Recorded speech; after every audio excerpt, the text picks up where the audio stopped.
I had my daughter last year, 2021, on July 25th. She came early. She was 24 weeks via C-section because my water broke and she was breech. She was healthy, breathing fine. She did have to stay in the NICU for 20 days.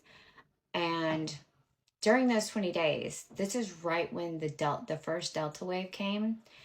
We all caught COVID. It was 15 days into her stay at the NICU. So I immediately call up to the hospital to let them know, hey, I'm COVID positive. What is your protocol regarding infants that are in the NICU and parents that have COVID? Because I wasn't sure if I exposed her to it because I went and see my baby every day. All I got was, I'm not really sure. Let me have somebody call you back. Or I'm not sure. Let me get a hold of the head nurse in charge. Part two. Hey guys, this is so crazy. Like, I've been trying to upload these videos for like 2 days, and I've never had a problem uploading videos to TikTok. I don't know what it is. I mean, I don't want to say, oh my God, they're trying to, do whatever, but I'm going to try to upload this one. I don't know if it's going to go through. So anyways, I'm going to continue where it cut off. I tried to do that last night. I tried to upload it. It didn't upload, and then it like deletes it. So we were headed back home from the ICU, dropping off my uncle at the ICU, and we get a call. And it's a DCF worker, and she's at our house. Mind you, I've called up to the NICU every single day and told them exactly what was going on, letting them know, asking them what the protocol is, telling them how concerned I am, expressing all my concerns to them, and they're just like clueless. I never got any feedback from them. So it was up in the air of when my daughter was going to get released. It was supposed to be July, let's see, oh gosh, it was 20 days. It was supposed to be 25 days, at the 25-day mark. So I hadn't got a call from the NICU, and she called me. She's like, said my name, and I was like, yes. She's like, this is with Child Protective or DCF. I don't even know what it means. Child Protective Services. I'm gonna need for you to come home. Where are you? And I'm like, we're actually at the hospital, dropping my uncle off. He just got admitted with COVID.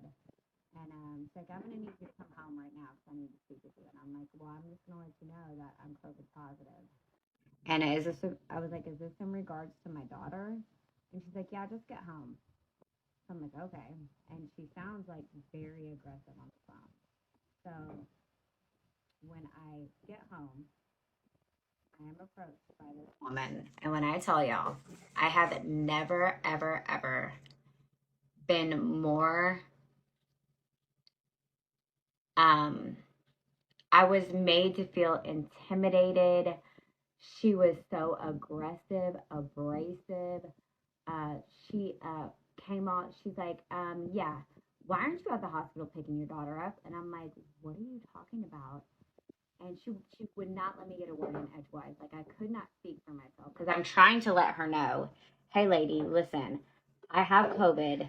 I'm COVID positive. You're at a risk right now.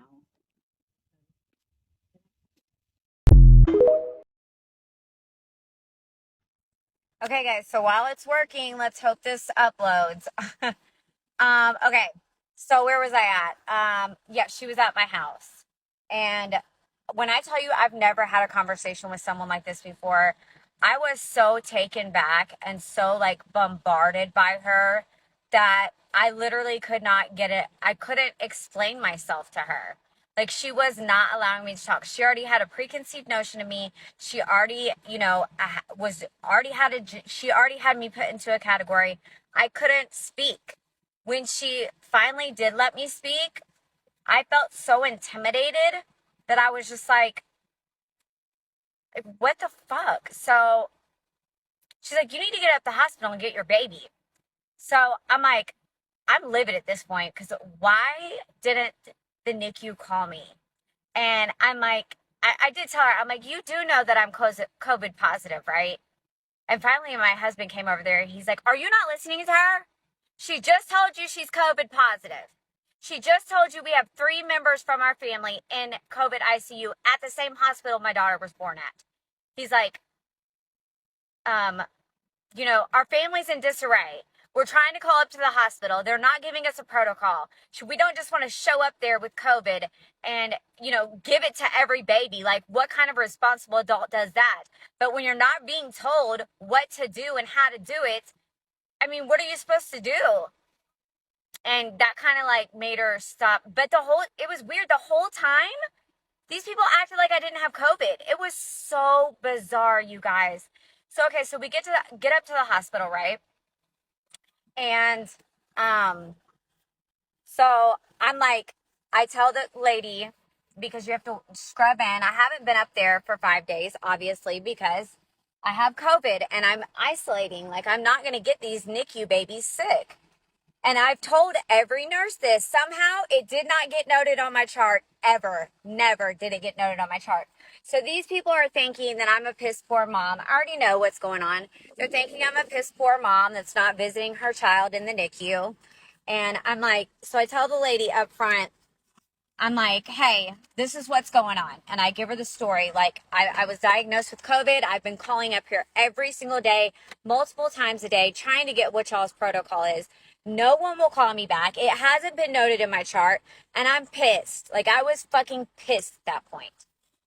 So she's like, hold on one second. And they're allowing me to be in this lobby with COVID, you guys. Because this was like right when the Delta wave first came out. So it was like people forgot what to do when COVID patients show up.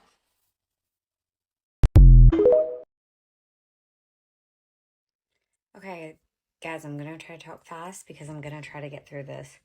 So, I'm back in my daughter's room. They had me scrub in. They had me go back there, but they had me put on a mask, a different kind of mask. But it really wasn't doing anything and I could not breathe in it. So it was pointless and I took it off. And I can already feel the vibe in the room. And I can tell automatically that I'm being judged, like off the rip, right as soon as I get in there. And I'm not feeling comfortable. So I walk out of the room because I'm thinking I'm not going to let them intimidate me. Like, I haven't done anything wrong. So I walk out to the room and I ask to speak to my daughter's nurse. And she comes in there and I'm like, can you please look at my chart? And I'm not being rude, but I'm being assertive. And I'm like, I need to know if it's been noted in my chart that I've been diagnosed with COVID, because I just want to let you know that I'm in this ICU unit right now, COVID positive, and I've only quarantined for 10 days. What was the protocol? The protocol was 14 days. I'd only quarantined for 10 days. And I'm like, I'm letting you know this because I've been told to get up here and quick, fast, and in a hurry by a DCF worker. So somebody's called and made a false report on me, and I want to know who it was. So she's like taken back by it, and she knows I ain't playing. So she goes and she looks at my chart and she's like, yeah, it hasn't been noted anywhere in your chart that you have COVID. And at this point, y'all, I'm thinking that they're thinking I'm lying. Like, I shit you not. So my mother-in-law was obviously with me when I gave birth to my daughter. And I forget my daughter's father got called into work. So my mother-in-law was up at the hospital with me. Well, it just so happened when they gave the wristbands out, she got one and I got one. And I said, okay, just so we can get things all cleared up and there isn't any, gray areas, I said, you can look my mother-in-law's name up. Her name is, told her name. And I said, then you can look in your database and you can see that she's in COVID ICU. And mind you, you guys, she passed away from COVID. She passed away on September 2nd of COVID. So this is a hard story for me to tell. So everybody that's saying, you know, get on with it, get on with it. Yes, I'm going to tell you guys what your rights are, but I'm also telling my story. So if I'm not telling it fast enough, nobody asked you to watch it. So I really don't care. Okay, so after the nurse came in and said it wasn't noted on my chart, guess who shows up? The DCF worker. Such a peach. Yes, she is. Love her. I'm kidding. I hate her. And she comes in and she's like, hey. And I'm like, hey, what's up? And she's like, nothing. I'm like, what's going on? She's like, busy day. I'm like, okay. I'm not being rude. I'm not being rude. I'm just like, what are you doing here? Like, what is going on right now? Like, I'm so confused. And I guess she was just coming up there to make sure that I had came to get my daughter. I don't know, y'all. I still to this day, like, this is very hard for me to talk about. I was just saying, yes, I want to get my story out, but it took me a long time to get to the point where I can even speak about this because it was very, very traumatic for me with losing two people to COVID and my daughter being almost taken. Well, she wasn't almost taken from me. Like, there was a case started, but I'm gonna get to how crazy y'all. It's a long story. That's what I'm saying. It's crazy. So she leaves, and so we have to do, I'm gonna try to talk fast. I'm gonna try to get through it. So we have to do, there's a lot of things you have to do when you get discharged from the NICU. You have to do like the car seat challenge. You have to do the feeding challenge. You have to do CPR. I'm talking about, you have to do all kinds of stuff. So, the nurse that I actually had, the first nurse, she was very nice. We were knocking stuff out, boom, boom, boom. And she was just, you know, she was older. She was sweet. I liked her a lot. I didn't feel judged by her at all. But I did feel like people were like literally watching me, like watching my every move. I felt very uncomfortable there. And so we do the car seat challenge. Uh, we're just getting paperwork. There was a lot of paperwork that I had to sign, and she's like putting in a bag, and she's just telling me, she's showing me how to warm up a bottle. Like, I know how to warm up a bottle. So then shift change comes, and this is when everything went south. Okay, so shift change comes, and it's a little bitty girl. You can tell she's younger. I'm 35 years old. She's younger than me. And I can tell right off the bat that I know it's noted in my chart that DCF had made contact with me or something. Not noted in my chart that I had COVID or anything like that, but it was noted in my chart that DCF had made contact with me. Makes no sense whatsoever, but yeah.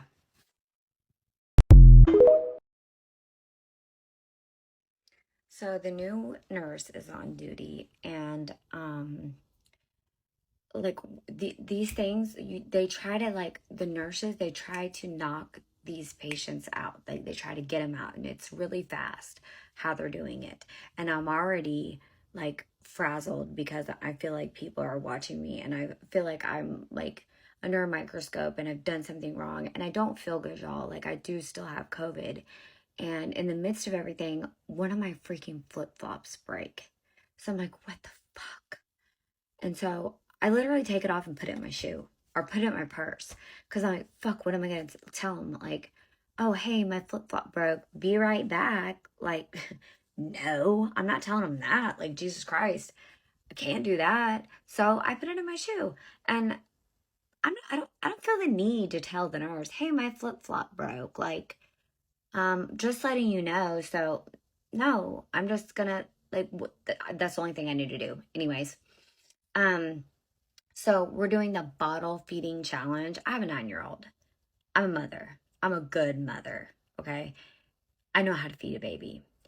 This little girl is trying to show me a way to feed my baby that I have never, ever seen in my life.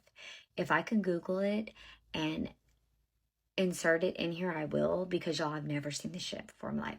She didn't want me to hold, she said, you can't hold the baby close to your body because she's going to fall asleep, because she's going to feel comforted because of your warmth. So you got to it just paused. Damn it. So you got to hold her away from you, and you got to like prop your knee up and tilt your head to the side, but then, and I'm like, what?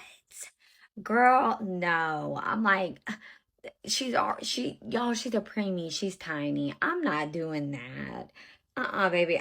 No, I don't. I feel comfortable holding her next to my body. Like, I don't know what you're talking about. I've never heard of this. I've never seen this. This ain't gonna work. I tried to do it. It didn't work. Like, when I show y'all what she tried to do, if I could find it, if I can even find it, I've never seen anybody feed a baby like this. So she didn't eat, I guess, as much as she normally did. I'm trying to think of, and that's it. Then we wait up there all day. At 8 o'clock, she comes in and she's like, "Then the doctor wants to talk to you." And I'm holding my baby, and I, I'm thinking everything's fine. And the doctor's like, she's like, "Your baby is very sick. She cannot come home tonight." And I'm like, what? I started bawling, crying. I'm like, why? I don't understand. And I just sat there for like 20 minutes, like trying to wrap my brain, like understand why my baby's not coming home tonight.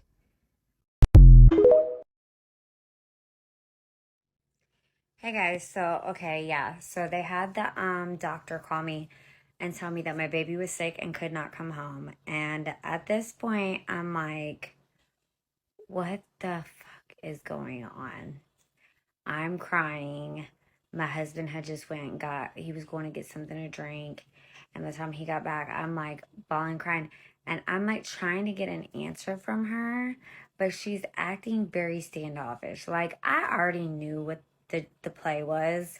I was already hip when I got there. Like, I was not stupid. I could feel eyes. I'm very intuitive and in touch with my surroundings. And I felt like I was being watched the whole time. So, okay. So when we left, I mean, I was so upset. We didn't really talk about it in the car. I'm like, what the fuck is going on? Like, we were really scared. We were like, what's going on?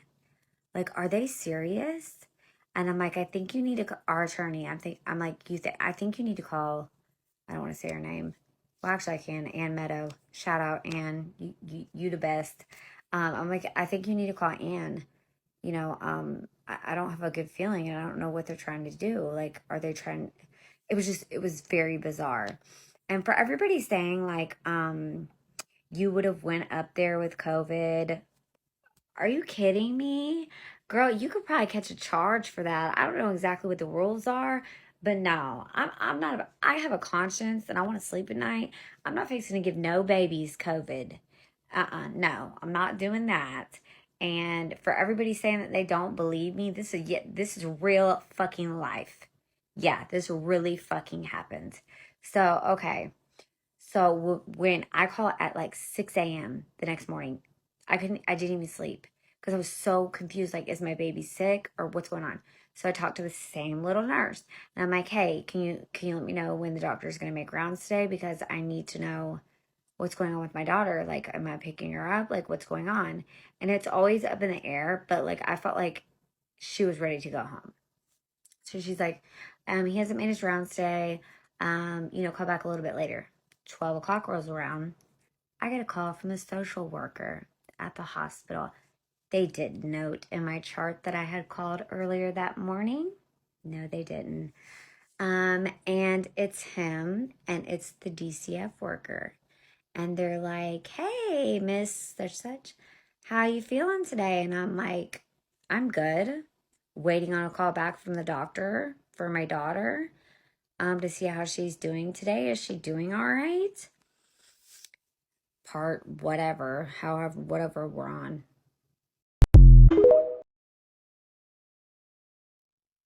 Part 11, you guys. We're going to try to make it through this. So the social worker and the DCF worker, I'm on the phone with them and I asked them how my baby's doing, and they're like, your baby's fine. Like, she's being discharged today. And I'm like, what? And they're like, they didn't tell you why you weren't taking your baby home last night? And I'm like, no. I spoke to the doctor and the doctor said she was very sick. And they're like, the doctor said she was sick? And I'm like, yes. And I'm very concerned about her. I called at 6 a.m. trying to, you know, figure out if there had been an update. And they're like, no, she's not sick. She's being discharged today. And you need to get up here because we have some issues. So I'm like, okay. My husband's at work, so I had to take another Uber up there. And when I get up there, I scrub down.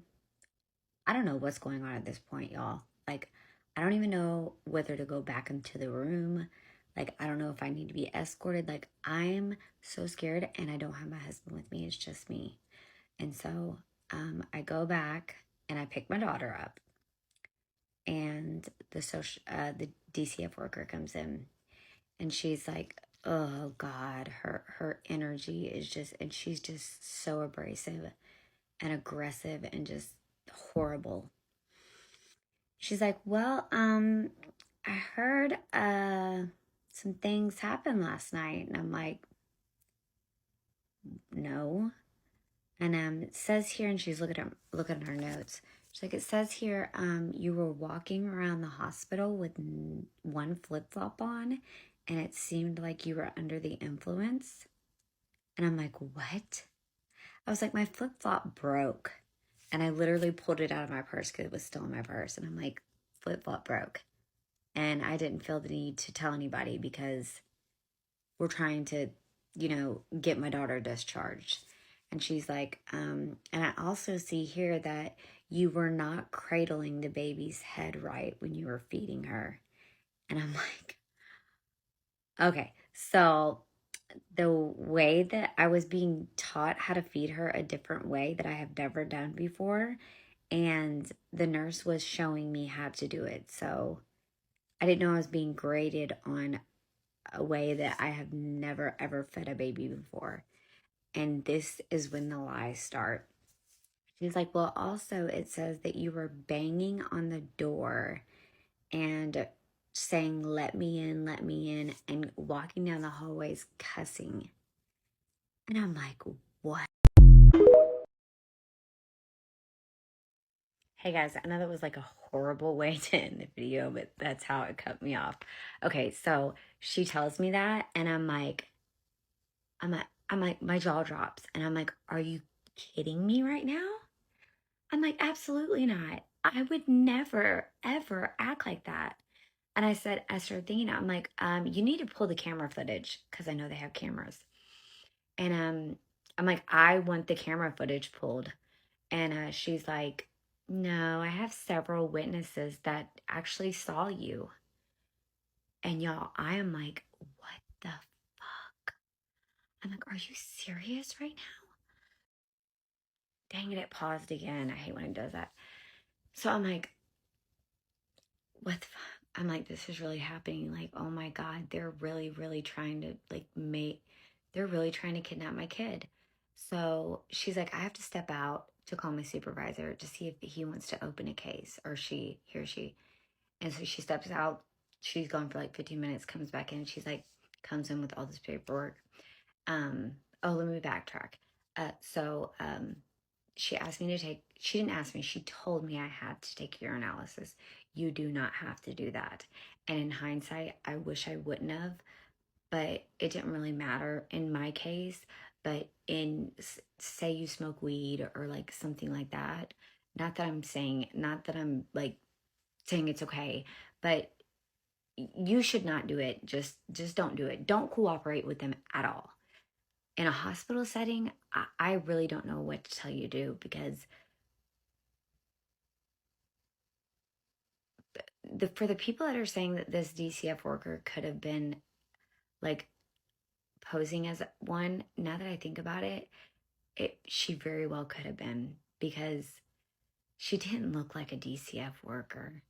And I was so like, just so mind blown by the whole situation. I never asked her for any identification. And like, just when I tell you the whole story, you guys, something was not right. So, anyway, she told me to take urinalysis. So I'm like, okay, fine. Mind you, I see a psychiatrist. I go to therapy, and I had two people in the hospital that were dying of COVID. Well, I believe, I'm not gonna tell you what I believe happened, but and I told my therapist everything. I'm like, this is what they're doing. So he prescribed me an anti-anxiety because I told him my anxiety was so bad. This was after my baby was born, and with the COVID and everything. So part whatever. Yeah, I just made 3 TikToks and tried to upload them, and they're not uploading. So TikTok is trying to shut me down again. I hope this uploads because I can't save it.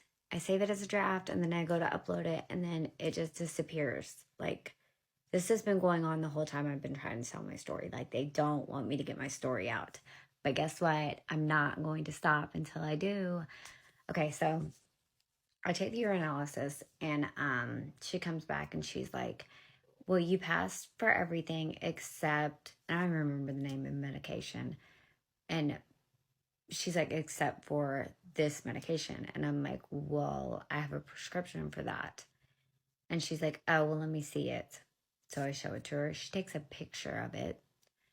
And she's like, how often do you take it? And I'm like, not discussing my medical history with you. That's, I have HIPAA laws, and I'm not going to discuss that with you. So that was my mistake, but it didn't really affect anything. Um, so she says that she is leaving. She needs to do a walkthrough through my house, and she needs to take a picture of the formula that my daughter needs. Well, I call my husband so upset, telling him what's going on. And he's like, well, she's going to have to wait because I'm at work. Like, I don't know what these people think because they've called me like 7 times telling me I need to get up to the hospital right now. Like, people work for a living. Like, you know what I mean? He's like, she's just going to have to wait. Well, what I think happened was she got off. And so this is when the really weird, creepy, like, I can't even explain stuff starts happening.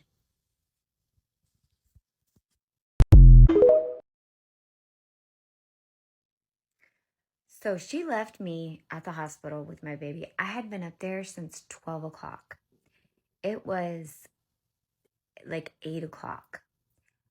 I'm assuming what happened was, okay, so the social worker comes in and he gives me the creepiest vibe, y'all. He comes in and he's like, you know, you could really benefit from your social or your whatever he called her, your DCF worker. And I'm like, how so? And he's like, just, you can. And I'm like, what is he trying to tell me? Like, is this a setup? Like, what is he trying to tell me right now? And I'm like, well, tell me. And he's like, with referrals. And I'm like, what kind of referrals? And he's like, you know, just daycare vouchers and stuff. But he was like, yeah, you can really benefit from it. It was really weird, like super weird. So then he comes like right back in and he's like, you can go ahead and leave with your baby. And I'm like, wait a minute. Like, I'm waiting for Cher to do a walkthrough at my house and to make sure that we have the baby food. And he's like, no, I talked to the supervisor. You can go ahead and leave with your baby. And he said it just like that. If you ain't got to tell me twice, shit. I called my husband. I'm like, come get me. And so I leave with the baby. And I'm like, what the fuck is going on? I literally feel like I'm in the Twilight Zone. So 2 days goes by. And I'm like, what? Like, was that not weird? Like, and I was telling him what he told me, like the social worker, and like how he told it to me, like, you can leave with your baby. It was so weird. Like, so weird. But at first I was like, I'm not going nowhere because y'all are not going to fuck me up. I already know what's going on. But when I like thought about it for 2 seconds and I was like, you ain't got to tell me twice. I'm getting the fuck out of here. And so she comes back 2 days later. So, okay, this is the thing. They let me leave the hospital with my child. Mm-mm-mm. In order to start an investigation, they have to believe that your child is in immediate danger. They allowed me to leave the hospital with my child. If they thought that my baby was in danger, they would not have let me leave. They wouldn't have. And so I already knew that. That made me right there because I'm researching everything at this point. I'm freaking out. I don't know what's going on. I'm researching. Okay, so real quick, I did want to say, so I went onto the DCF website last night because of so many people saying, it could have been a fake social worker. And I really started thinking about it. And you would think that the hospital wouldn't be in on such a thing like that. But what I've seen and what I've been through, anything is possible. So the thing is, the lady only came to my house one time. I want to say this and then I'll continue on with the story. I feel like I can't even talk because you guys want me to finish the story so bad, but like calm down. I'm going to finish the freaking story. So I went on the website last night and I start, searching, and I'm trying to search my case up because she said the case was closed. It's been months. It's been what, like 12 months. I never got a letter in the mail saying it was closed. I tried calling the supervisor 3 different times. I never could get in touch with anybody else from the organization. So I tried looking my case up. I'm not making any of this up. This is 100% real. I swear. I mean, I don't know what to tell you guys. Like, it doesn't make sense. I know. It doesn't make sense to me either. That's why people are like, oh, there's something missing that you're not telling us. No, there's not. There really isn't. That's why I feel like it's so important to get my story out. So, anyways, um, there's no record of my case.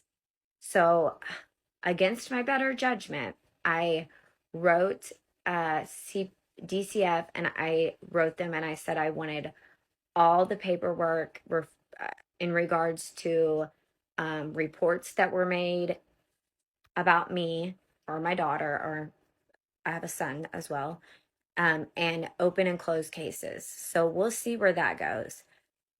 But you guys, I don't know if this lady was really a CPS worker.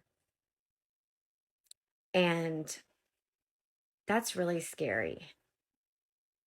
And no, I didn't ask for a badge because I haven't ever dealt with CPS. I learned all of this information about how to handle them while I was going through it. My case got closed 2 weeks after it got opened. She came out to the house 2 times, but she never came when she was supposed to. I could never get a hold of her on the phone. I tried calling her 1,000 times.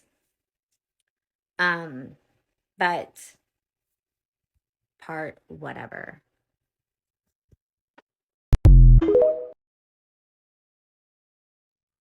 Hey guys, so part whatever. I don't remember exactly where we were. I know that she had showed up at the house. So she showed up at the house and we actually weren't there. We were back at the ER. Surprise, surprise. I know. I had to go to the ER because my COVID symptoms were not improving and I was still feeling very exhausted and just not good. So I went up to the ER and they gave me a steroid shot and gave me some steroids and some other medications.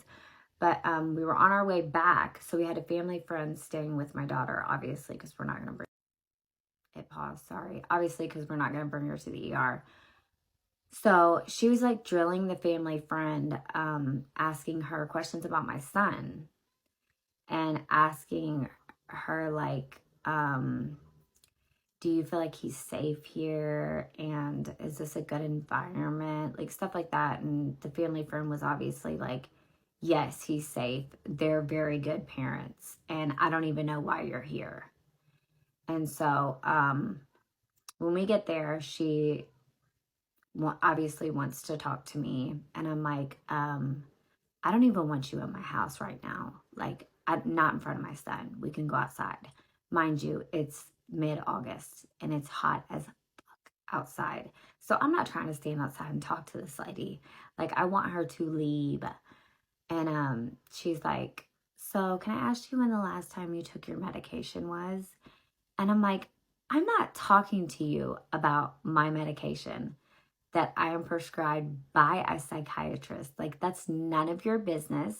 We're not speaking about that. That's between me and my doctor. And she's like, she asked me it a couple times, and I'm like, it's not happening. Like, I'm sorry. It's none of your business. My medical history is none of your business. And she's like, okay, well, you don't have to be aggressive. I was like, I'm not. I'm just letting you know, don't go there because we're not talking about it because I don't have to. It's none of her business. And then she takes my husband outside and talks to him separately. And, you know, he's just a go with the flow type of guy. So they're like cutting up and joking around. And I'm like, good. At least you can do that with her because I highly dislike this woman. So they ended up knowing people. Like, I mean, she knew people that we knew. It was weird. She's like, oh yeah, my husband's such and such. And I'm like, okay, well, we know that person and this person. We didn't know her husband, but we knew people that knew her husband. Whatever.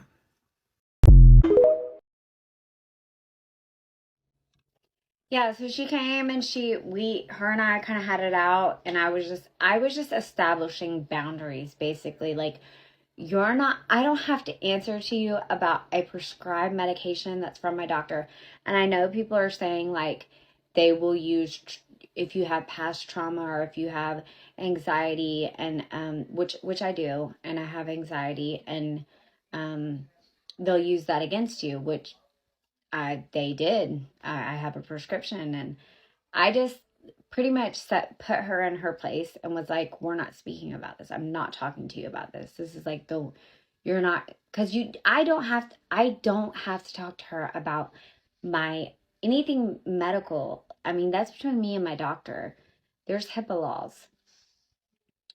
So then she was gonna let me stay outside, but I was like, she wanted to speak to my husband. So I'm like, huh, I'm going inside. Like, it's I'm in Florida, okay? And it's hot as, so I'm like, y'all talk. Like, I don't even care. And I'm over the woman. Well, he has a way with people, I swear to God. I say he's a narcissist because he pretty much can manipulate anybody. So they're just having a grand old time out there talking. And I'm like, thank God. Thank God you can talk to her because I can't stand this woman. And so she ends up saying that we're going to do a safety plan. And the thing is, she let my husband be in charge of the safety plan. And it was that he was going to check, we sleep in the same bed. You know what I mean? Like, he was going to check on me and the baby and make sure that we're okay. Like, I was going to hurt the baby or something. I don't know. And she's like, and I'll be stopping by 2 times a week. And I'm going to refer you to these programs. You need to make sure you follow up with them. And, I'll see you sometime next week. So next week rolls around. No call, no show. I call her to try to see like what's going on because I really don't know what's going on. Like, she didn't explain anything to me. I feel like we weren't given copies of anything. And so I called the supervisor because I'm like, I need for someone to sit me down and explain to me exactly why this case was opened and like what's going on. Like, I want someone to explain this to me. Called her, left her a message, nothing. Then I get a call from a lady with an outpatient drug rehab facility. Mind you, I don't do any drugs. Don't smoke weed, nothing. Like, I don't do anything. Whatever.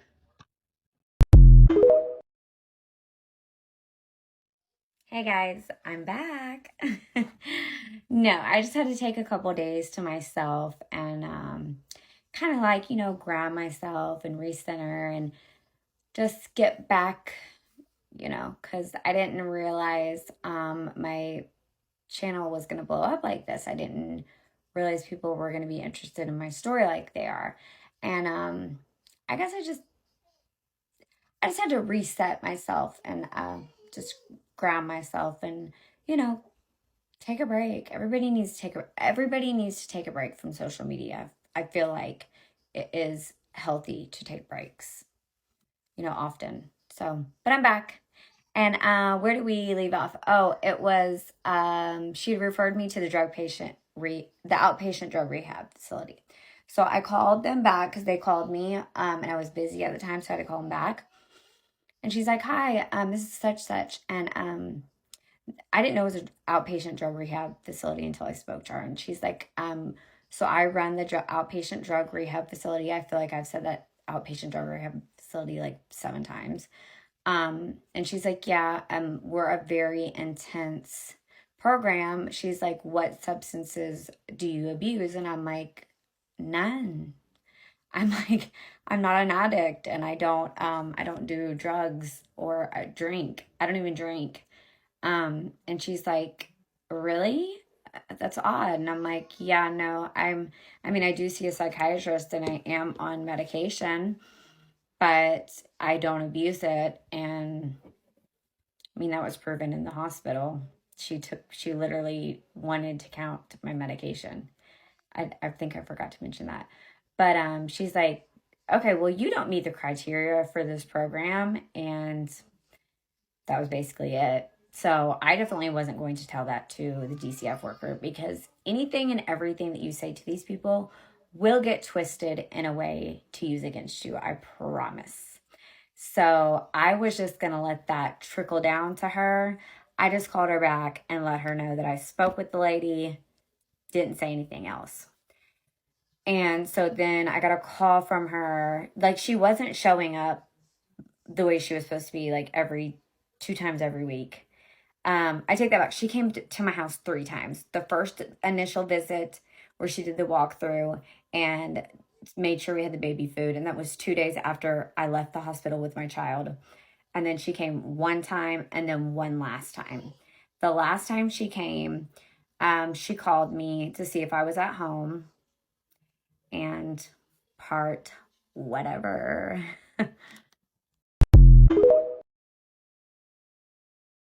So I did want to give you guys an update on like how everything is going as far as trying to get my transcripts from DCF and the hospital and all that. So I did call DCF against my better judgment. But actually the woman that I spoke to was very, very nice. I don't know if she was just like a secretary for them or how she worked with them, but she was literally talking crap about them. She said that she has never seen, how did she word it? She's like, I have never seen this type of stuff in all the years I've worked with DCF. So apparently she's been there a long time and she's never seen this kind of stuff, which told me a lot. And I told her the whole story, and she was appalled. She's like, oh my God, I feel so bad. So she gave me I don't know, it's not the state attorney, it's the surgeon general, I want to say. I'm not completely sure. She gave me a number, and I told her, I was like, I don't want to talk to anybody that's going to intimidate me or like, I don't want to like get retaliated on. And she's like, oh, no, sweetie, if that happens, you call me back. Like, she was super nice. And I called and left a message with, I want to say the Surgeon General, but I'm not completely sure. I'll find out who it is. It's someone that is affiliated with the government, so that I guess they investigate cases of when somebody that works with DCF is reported. So I am filing a report on her, because honestly, you guys, I don't think there was ever a case started, because she really was only around for 2 weeks. Like, I'm not lying about that. Everyone thinks that I'm lying. Not lying, sorry. So, and the fact that I didn't get the the case closed letter tells me, and I tried to look my case up and I can't look it up, tells me a case was never started. So that in itself, she lied. They lied so much. I want to get the camera. I mean, part of me really wants to go after this whole organization, and then part of me is like, don't poke a sleeping bear. You know what I mean? Like, you don't want to do that. Like, that's not a good idea. That's my first initial thought. But then a part of me wants to be like, no, they need to pay for this. And the reason why we didn't contact an attorney is because we didn't need to. If it got to that point, we definitely would have. Part la da da.